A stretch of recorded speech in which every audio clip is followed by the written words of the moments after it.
Thank you.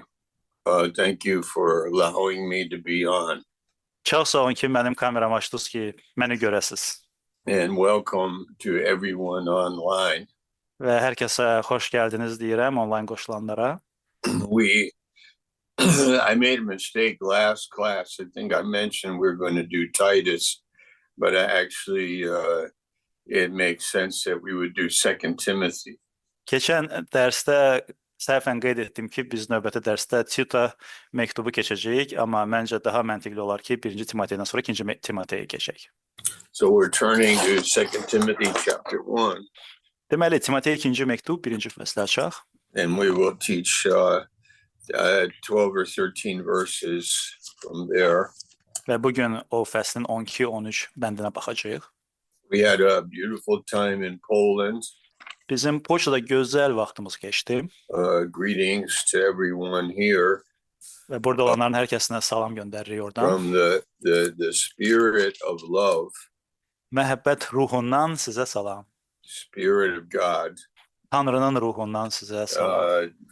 that has revealed to us who Jesus Christ is, Həmin ruh bizə İsa Məsihin kimliyini açıqlayır. and the Spirit of God that wants us to be built up in our faith. Və Tanrının ruhu istəyir ki, biz imanda dikələk. Pastor Alshan was there with Erica, Pastor Eşən Erika ilə oradaydılar. Pastor Rajan and his family, Pastor Ejan ailəsi ilə qoşulmuşdu.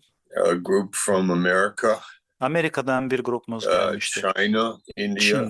Çindən, Hindistandan. Yeah, so we had a beautiful fellowship. Belə ki, bizim gözəl ünsiyyətimiz var idi. Second Timothy is the last epistle of the Apostle Paul. Timoteyə 2. məktub Həvari Paulun sonuncu məktubudur. Remember he was arrested in the first time with home arrest, and was under home arrest in his own rented apartment for 2 years in Rome.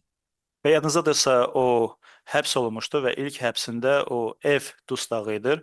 Öz evində Roma şəhərində o dustaq saxlanırdı evində 2 il ərzində. That's where he wrote those epistles, Ephesians, Colossians, Philippians.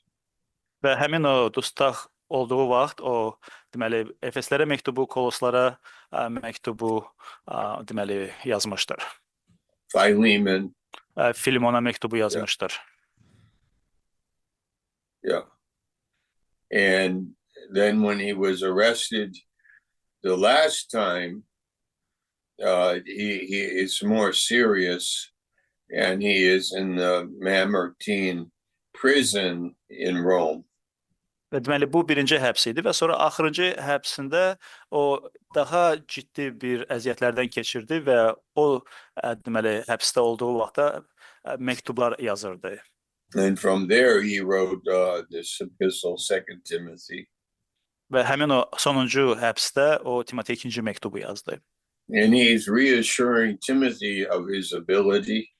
Və Timoteyə əminlik, ürək-dirək verir Timoteyin Allahdan olan qabiliyyətinə. Yeah, he's also teaching Timothy about his own life and how he is looking at the gospel.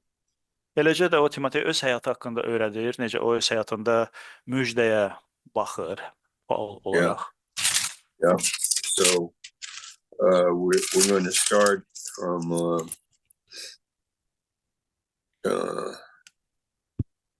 chapter 1, verse 1. Belə ki, biz Timoteyə 2. məktub 1. fəslin 1. bəndindən başlayacağıq. Verse 1, Paul, an apostle of Christ Jesus, by the will of God, according to the promise of life that is in Christ Jesus. 1. bənd. Məsih İsa'da olan həyat vədinə görə Allahın iradəsi ilə Məsih İsa'nın həvarisi mən Pauldan. So we at Paul had a very special calling. We read about his conversion in Acts 9. Və biz görürük ki, Həvari Paulun çox xüsusi Allahdan dəvəti var idi. Həvarilər İşləri kitabı 9-cu fəsildə o imana gəlir. And he says that his calling to be an apostle was the will of God.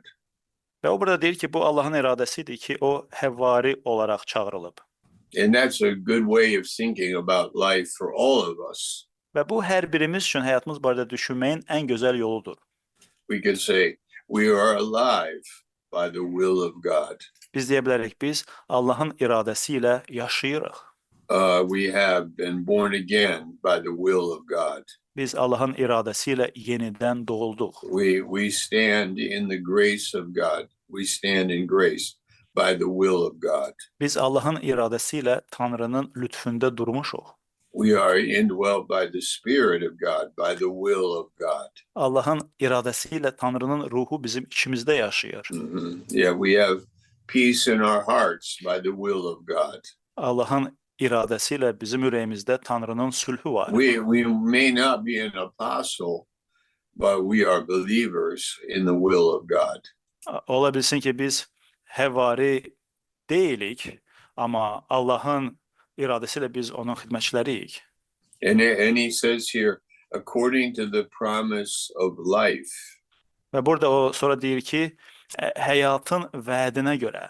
So that means that God promised us life. Bu deməkdir ki, Tanrı bizə həyat vəd edib. We could say eternal life. Və deyə bilərik, bu əbədi həyatdır. Even before the foundation of the world. Hətta dünya yaramazdan qabaq bu vəd bizə verilmişdi. He says that in Titus 1 and verse 2. O bunu Tita məktub 1-ci fəsil 2-ci bənddə deyir. According to the promise of life from God who cannot lie. Yəni yalan danışa bilməyən Allahın iradəsinə görə bu bizə verilib. Yeah. Verse 2. İkinci bəndə baxaq. To Timothy. Deyilir Timoteyə. Now that is important because Paul really he enjoyed his relationship with Timothy. Bu çox vacibdir, çünki həvari Paulun Timotey ilə çox ciddi münasibətləri var, qarşılıqlı münasibətlər. Just like I enjoy my relationship with Pastor Elshan. Eynilə mənim pastor Elşanla münasibətlərdən zövq aldığım kimi. And others. Və başqaları ilə. But Timothy was special. Amma Timotey çox xüsusi idi Paul üçün. You remember him in Acts chapter 16. Yadınızdadır, Timotey haqqında deyilir Həvarilər İşləri kitabı 16-cı fəsildə. His mother was Jewish and his father was Greek. Timoteyin anası Yahudi, atası isə Yunan idi. But his mother and grandmother taught him the word of God. Amma Tanrının kəlamını Timoteyə öyrədən anası və nənəsi olmuşdur. And that's a beautiful thing that you have a man of God that you have a commonality with. You have fellowship. You have something in common in your hearts. Və bu gözəl bir durumdur. Nə var ki, sənin dostların var, kişilərdir ki, onlarla sənin ümumi Tanrı sözü ətrafında ünsiyyətin var. So we could say this is at the end of Paul's life. We know that because of 2 Timothy 4. Biz deyə bilərik ki, bu həvari Paulun yer üzündəki həyatının sonunda idi. 2. Timotey 4-cü fəsildə bunu oxuyuruq. And he's writing to somebody very close to him. Və o bu məktubu ona yaxın olan birinə yazır. You know, that he had spiritual fellowship with. Və bu adamla onun ruhani ünsiyyəti var idi. Yeah, and he had a common mission. Və onların ümumi bir missiyası var idi. And they both understood the gospel very well. Və onlar hər ikisi müjdəni çox yaxşı başa düşürdülər. And Paul called the gospel the glorious gospel. Və həvari Paul bu müjdəni izzətli müjdə adlandırır. And Timothy was the one that understood the gospel very well. Timotey də bu müjdəni yaxşı anlayanlardan biri idi. Yeah, so we are now at verse 2. İndi biz 2-ci bəndə baxırıq. To Timothy, my beloved son, grace, mercy, and peace from God, the Father, and Christ Jesus our Lord. Burada deyilir, Mənə sevimli oğul olan Timoteyə salam. Ata Allahdan və Rəbbimiz Məsih İsa'dan sənə lütf, mərhəmət və sülh olsun. So what do these three words mean? Və bu üç sözün mənası nədir? It means inner calm, inner peace. Bu daxili sülh, daxili rahatlıq mənasını gətirir. If you think about life, that is so important. Həyatı düşünəndə bax bu olduqca vacib bir şeydir. You know, inner, not conflict or guilt or fear, but inner peace. Daxili münaqişə yox, daxili qorxu və ya təqsir hissi yox, amma daxili sülh, rahatlıq. And actually, we can tell that when we are together, we can sense that we have that peace amongst each other. Və əslində biz bunu bir araya gəldikdə, birlikdə olanda bir-birimizdən irəli gələrək bunu hiss edə bilirik. Yeah, that means when we were in Poland, it was like in the meeting hall, you have some hundreds of people, but they have this peace and calm and grace and mercy. Aramızda sülh var və biz Polşada olanda orada yüzlərlə adam yığışmışdıq və görürdük ki, aramızda sülh var, rahatlıq var, mərhəmət və lütf var. And that should be in our church life. Və bu bizim kilsə həyatımızda da olmalıdır. Or our Bible study. Və bizim Bibliya dərslərimizdə olmalıdır. It's not passivity or indifference. It's calm and peace together. Bu passivlik və ya biganəlik deyil, amma bu sülh və rahatlıqdır bir arada olduğumuz zaman. And this peace is coming from God. Və bu sülh Tanrıdan gəlir. From Jesus Christ. İsa Məsihdən. Verse 3. Üçüncü bənd. I thank God, whom I worship and serve with a clear conscience, the way my fathers did, as I constantly remember you in my prayers, night and day. Deyilir durmadan, gecə gündüz dualarımda səni yada saldığım zaman, ata-babalarım kimi təmiz vicdanla ibadət etdiyim Allaha şükür edirəm. This tells us that Paul, who is in prison, Paul, who is facing difficulty and he is facing death, but at the same time, he is worshiping God and he has a clear conscience. Və bu onu göstərir ki, həbsdə olması, çətinliklərdən keçməsi, ölümlə üzləşməsinə baxmayaraq, eyni zamanda Həvari Paulun diri Allahın huzurunda ona sitayiş münasibəti var. Yeah, and he says, I'm doing it the way my fathers did. Və o deyir, mən bunu ata-babalarım kimi edirəm. That's Abraham. İbrahim kimi, and Jacob. İshak kimi və Yaqub kimi. Yeah. When he writes about his fathers, he's talking about the Old Testament founders of the Jewish faith. Ata-babalarım deyəndə o Yahudi imanının təsisçiləri olan ulu öndərlər haqqında danışır. And then he says, I remember you in my prayers. Və sonra burada deyir ki, səni dualarımda anıram, yada tuturam. And he says, night and day. Və dualarımda da gecə gündüz olaraq. Now that's an insight into the man's heart. Və bu insan ürəyinə bir bəsirətdir, müdaxilədir. Because we can forget somebody. Çünki biz kimlərisə unuda bilirik. And of course, we cannot have how many Timothys can we have in our lives? Və təbii ki, düşünsək, nə qədər Timoteylər mənim ürəyimə sığa bilər. But there are some. Amma bəziləri sığar. And in your life, you have people that mean a lot to you. Və sizin də həyatınızda sizə əhəmiyyət kəsb edən insanlar var ürəyinizdə. We have God's servants. And Tanrının xidmətçiləri. And in greater grace, we have them in China and India and Philippines and Africa and so on. Və Greater Grace olaraq bizim bu cür qardaşlarımız Çində, Afrikada, Hindistanda, Filippində var.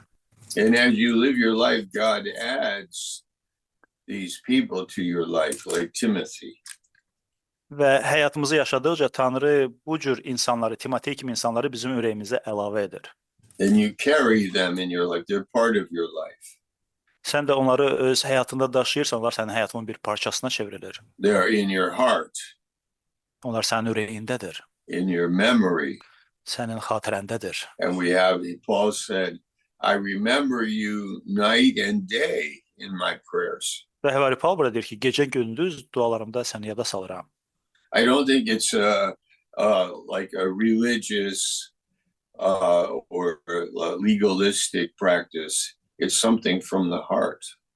Mən düşünmürəm ki, bu hansısa bir dini və ya qanunbaz bir təcrübədir. Amma bu Allahdan gələn real bir həyat tərzidir. Verse 4. 4-cü bənd. Greatly desiring to see you. Səni böyük həsrətlə görməyə istəyərdim. That's a nice verse, isn't it? Və bu qəşəng, çox yaxşı bir bənddir, düzdür? Great. And that's like when we visit in Azerbaijan, or we visit in Nepal, or we visit in Uzbekistan. We greatly desire to see each other. Və bu baş verir biz Azərbaycana gedəndə, Nepala və ya Özbəkistana gedəndə biz bir-birimizi görmək həsrətini çəkirik. Being mindful of your tears. Və deyilir ki, sənin göz yaşlarını xatırlayıram. Now, it might be when Paul and Timothy said goodbye to each other and Paul goes to jail that they both understood that maybe this is the end. Və bu ola bilər ki, Həvari Paulla Timotey vidalaşanda və Paul da nəticədə həbsə gedəndə bu belə bir düşüncə gətirir ki, onların sonuncu görüşü ola bilərdi. That the Roman government is going to execute Paul. Nəticədə Roma hakimiyyəti Paulu edam edəcək. Maybe they knew that. Ola bilsin ki, bunlar Timotey və Paul bunu bilirdi. In chapter 4, Paul knew that. 4-cü fəsildə Paul bunu bilirdi. But maybe when he was arrested the last time, it looked like maybe this would happen. Amma bəlkə o sonuncu dəfə həbs olunanda o düşünürdü ki, vəssalam bax, indi bu baş verəcək, edam gələcək. Can you imagine saying goodbye to somebody Təsəvvür edə bilərsiniz, kiminləsə vidalaşırsınız, sağ ol deyirsiniz. that you love and you like to be with them? Sevdiyiniz və vaxt keçirməyə sevdiyiniz adama sağ ol deyirsiniz, bir də görüşməyəcəksiniz. Yeah, you know, like the young man who's going to war and he and his father spend the night together the night before they go. Deyək, cavan bir oğlan müharibəyə gedir, son gecəsidir, atası ilə vaxt keçirdir və bilir ki, o döyüşə gedəcək və bilmir qayıdacaq yoxsa yox. And of course, as believers, we know that we're going to meet later in heaven. Və təbii ki, bir imanlı olaraq biz bilirik ki, indi vidalaşsaq da biz gələcəkdə, göylərdə yenə də görüşəcəyik. But it doesn't mean that it's not painful. Amma bu demək deyil ki, biz ağrı yaşamırıq. Yeah. Yeah, it's love, God, right? It's like the Last Supper, Jesus's Last Supper. Amma bu məhəbbətdir. Bu sanki İsa Məsihin şagirdləri keçirdiyi son şam süfrəsidir. And he said, you will not see me, but you will see me. O deyir ki, siz bundan sonra məni görməyəcəksiniz, amma daha sonra görəcəksiniz. Then we'll eat bread together later in the kingdom of God. Biz bundan sonra çörəyi Tanrının padşahlığında bir daha And bölürük. remember on the beach in Galilee, they ate fish together.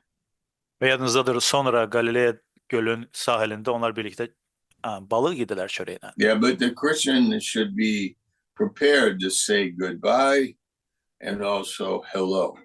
Amma xristian olaraq biz hazır olmalıyıq bir-birimizlə həm vidalaşmağa, həm də bir-birimizlə yenə də görüşüb salam deməyə. Because this life does not end. Çünki bu həyatla həyatımız bitmir. We actually have many goodbyes and many hellos. Əslində bizim həyatımızda çoxlu vidalaşmalar və çoxlu salamlamalarımız var. When I was living in Hungary, I taught the church that they had to get used to the idea of saying goodbye to me, goodbye many times, goodbye, but then also many times hello. Və mən yadıma gəlir Macaristanda yaşayanda biz Macaristandakı kilsəmizlə artıq alışmışdıq, dəfələrlə vidalaşırdıq, sanki bir daha görüşməyəcəyik və sonra dəfələrlə də görüşüb bir-birimizi salamlayırdıq. And he also says here in verse 4 that I want to see you that I might be filled with joy. Və davamında 4-cü bənddə o deyir ki, səni görməyə həsrət çəkirəm ki, sevinclə dolum. That's nice that we think like that about each other, that we can't wait to see each other, and when we do, we are filled with joy. That's a spiritual thing. Bu çox yaxşıdır, bu çox ruhani bir dəyərdir ki, deyirik ki, səni görməyə həsrət çəkirəm ki, sonra da görüb səninlə görüşüb sevinclə dolum. Yeah, we did that in Poland. We do that through the year in different conferences, Camp Life Europe, regional conferences like in Georgia or Nepal and so on. Və biz bunu dəfələrlə fərqli məkanlarda, konfranslarda edirik, ondan sonra gənclər düşərgəsində edirik, ondan sonra Gürcüstandakı konfransda və ya digər məntəqələrdə görüşüb, bir-birimizlə görüşəndə sevinclə doluruq. Verse 5. 5-ci bənd. When I call to remembrance the unfeigned faith that is in you.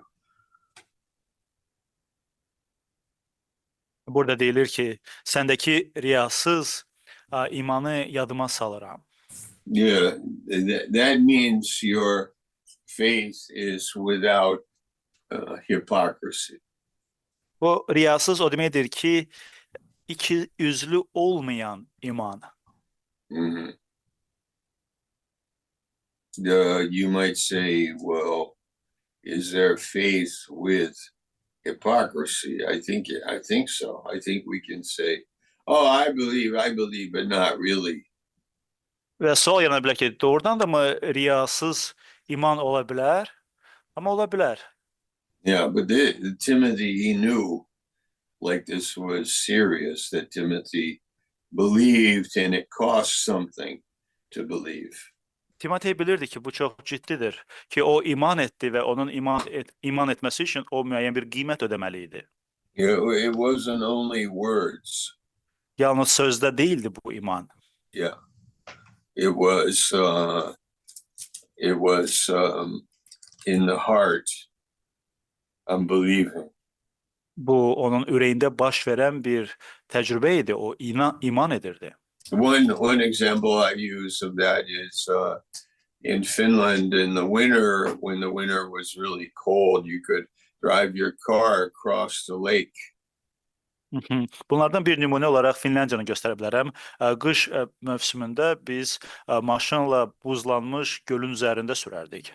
So you could save 10 kilometers of driving to the bridge if you just drove across the frozen lake. Deməli 10 kilometr qənaət edə bilərdin, əgər körpü üzərindən getməsəydin, amma buzlanmış gölün üzərindən məsafəni qət etsəydin. But do you want to drive your new car across a frozen lake? Amma indi bax, cağ-bacaq maşının var, onu buzlanmış gölün üzərindən sürməyə cürət edirsənmi? Yes. Bəli. If you believe. Əgər inanırsansa. And you believe based on facts. Və sənin imanın da müəyyən faktlara əsaslanır. It's no problem. Yəni o zaman problem yoxdur. But there are people that say, yeah, I believe, but I'm using the bridge. Yeah, I believe, but I'm using the bridge. Bəzi adamlar deyir bilər, hə, mən inanıram, amma mən körpüdən keçəcəm. But Timothy, Paul is saying, you really do believe. Paul Timoteyə müraciət edir ki, mən görürəm ki, sən həqiqətən inanırsan. Sözdə deyil yalnız. Your faith is without hypocrisy. Sənin imanın riyasızdır, ikiyüzlü deyil. In verse 5. Bunu 5-ci bənddə oxuyaraq. But that faith was also in your grandmother. Və deyilir ki, həmin iman eləcə də nənəndə idi. And to the believers in Nepal, you are are maybe first generation believers, but in a little while you will have children and grandchildren, and they will say, "My grandfather was a believer," or "My grandmother was a believer." Nepalda olan imanlarımızı düşünsək, onlar ola bilsin ki, birinci nəsil imanlardır. Amma onların uşaqları, sonra nəvələri doğulduqca, o uşaqlar deyəcək ki, mənim babamdan eşitdiyim sözə iman etmişəm, yəni onun imanını təqlid etmişəm. So Paul is saying to Timothy, your grandmother and your mother are real believers, and you are also. Və Paul Timoteyə deyir ki, sənin həm nənən, həm də anan imanlıdır, eləcə də sən həmin imana sahibsən. Verse 6, 6-cı bənd. wherefore I put you in remembrance. Buna görə yadına salıram sənin. Now, our memory is important. Belə ki, bizim yaddaşımız vacibdir. What do you remember? Nə yadda qalıb səndə? You remember the first days when you were a believer. İmana gəldiyin ilk günlər yadına gəlirmi? Maybe you remember the difficulties. Bəlkə çətinliklər yadına düşür. Maybe you remember difficulties in your family when you became a believer. Bəlkə imana gəldiyin vaxtlarda ailəndə keçirdiyin çətinliklər yadına düşür. Maybe you remember the church. Bəlkə kilsə yadına düşür. Do you remember the joy? Yadındadır sevinç. Do you remember riding in the car with other believers? Yadındadır başqa imanlarla eyni maşında Do you gedirdiniz. remember when you started to open the Bible and understand the Bible? Yadındadır ilk dəfə Bibliyanı açmağa başladın və başa düşməyə başladın ki Do sözü. you remember your first time of joy and fellowship and encouragement with a lot of joy? Do you remember that? Yadındadır ilk dəfə ünsiyyətin nəticəsində sənin həyatında yaranan sevinç və həyəcan, sevinç dolu həyəcanlar yadındadır. This is important. Bu vacibdir. That we would have these times in our life where we could remember that God was working, God was answering prayer. Like, do you remember the first time that God answered your prayer? Bu vacibdir yadda saxlamaq o vaxtları ki, biz ilk dəfə deməli Tanrı ilə ünsiyyətdə olduq, sevinclə dolduq, o bizim dualarımıza cavab verdi. Bilirsiniz nə qədər vacibdir yadınıza salmaq ki, necə Tanrı duamıza cavab verdi. Or that God gave you a good friend. Və ya Tanrı o vaxt mənə yaxşı dost verdi. And you were happy to walk to church together. Və sən çox sevinirdin ki, dostunla birlikdə kilsəyə gedirsən. I remember in Finland, people ran to the church to sit in the first rows of the church. Yadımdadır Finlandiyada kilsəmiz baş verəndə adamlar qaça-qaça kilsəyə tez getmək istəyirdilər ki, birinci cərgədə kilsədə otursunlar. And I remember people spilling out of the church onto the street and saying goodbye many times. Və yadımdadır cəmaət kilsədən sonra axırda çıxanda bir-birlərinə dəfələrlə sağollaşırdılar, sevgi ilə bölüşürdülər. Yeah, so Paul was saying to Timothy, I am stirring up your mind. Və Paul burada Timoteyə deyir ki, mən sənin xatirəni alovlandırmaq istəyirəm. I want you to be stirred up. Mən istəyirəm ki, sən alovlanasan. Now that word like has the idea of fire, that you stir up the fire. Burada alovlandırmaq sözü elə Azərbaycan dilində orijinala çox yaxın yazılıb ki, orada alovlanma mənası var. Yəni yanır. We have it keep the full flame or fan into flame. Aha. Yəni Azərbaycanca biz buna deyə bilərik necə ki, maşa ilə alovu alışdırmaq üçün qarışdırırıq orada közləri ki, alovlansın. That this gift, charisma, came through a prophetic message. Və ürəyində ya daxilində olan ki, bu ənam var, xarizma sözüdür. Bu peyğəmbərlik sözü ilə sənə bu ənam olaraq ötürülüb daxilinə. I do think of people sitting in the church and God speaking to them, and they receive a gift. Mənim yadımdadır necə kilsədə insanlar otururdu və qulaq asırdı Tanrının vəzinə və Onlar ənamı Allahdan qəbul edirdilər. Mhm. And it says here that it happened with the laying on of hands.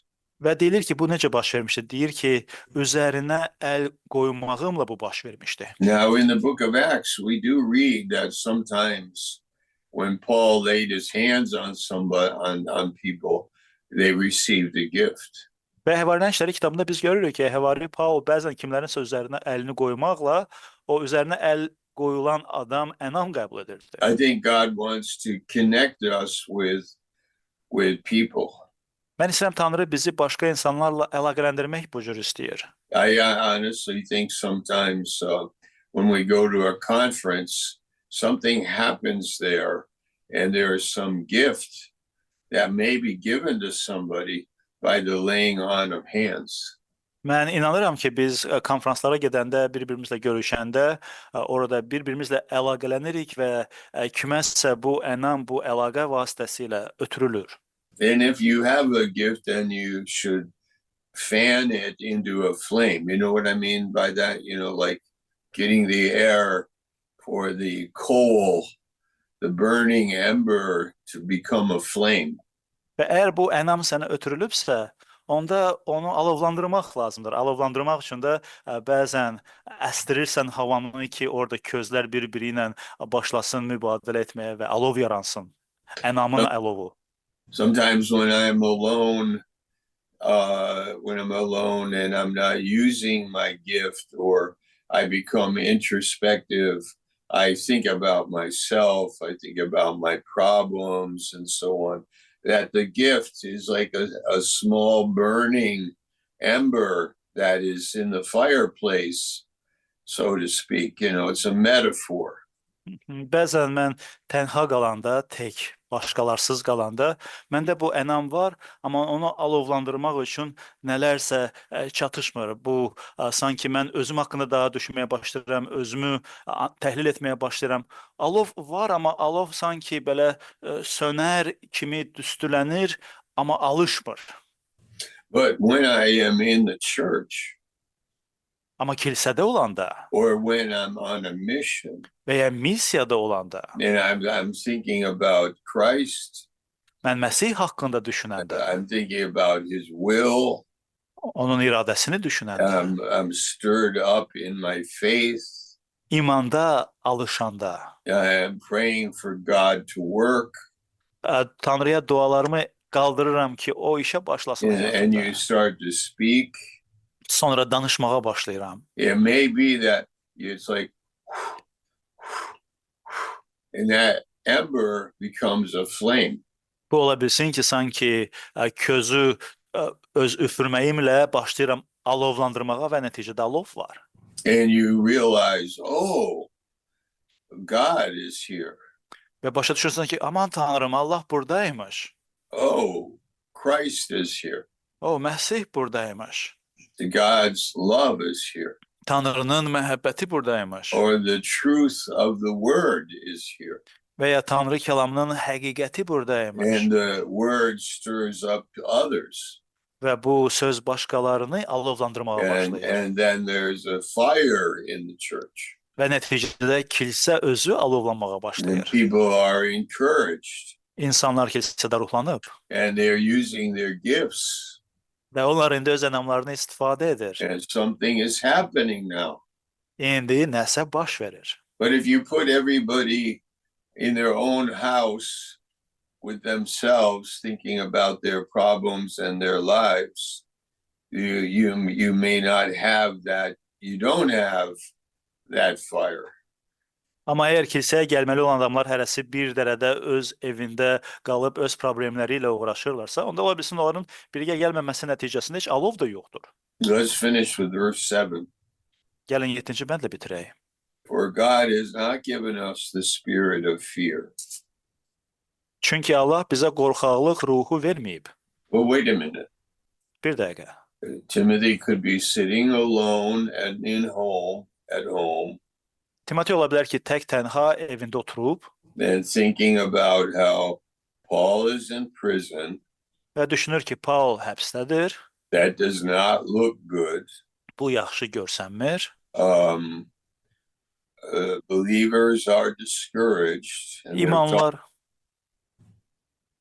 İmanlar ruhdan düşüb.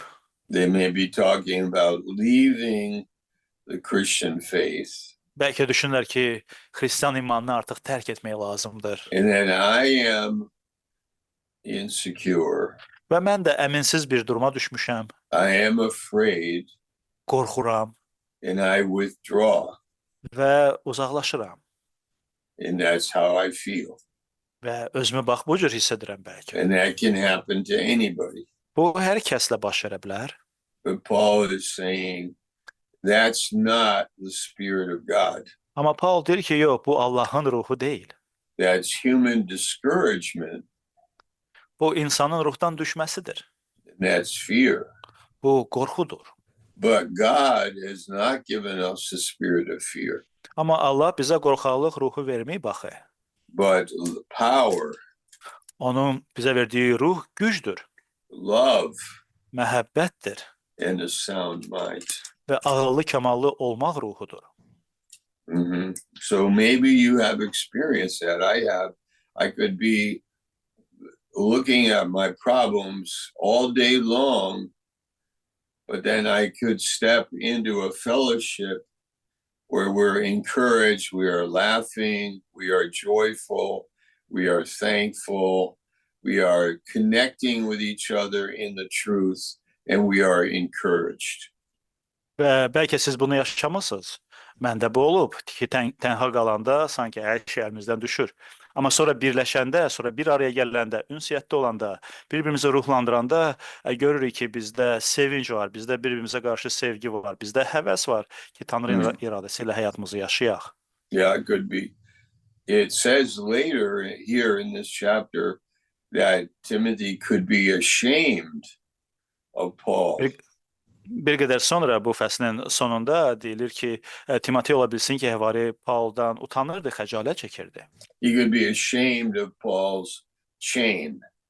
Həvari Paulun zəncirlərindən, həbsdə olan qandallarından bəlkə utanırdı. Because it's a difficult time. In the Second Timothy chapter 1, we read it's a difficult time.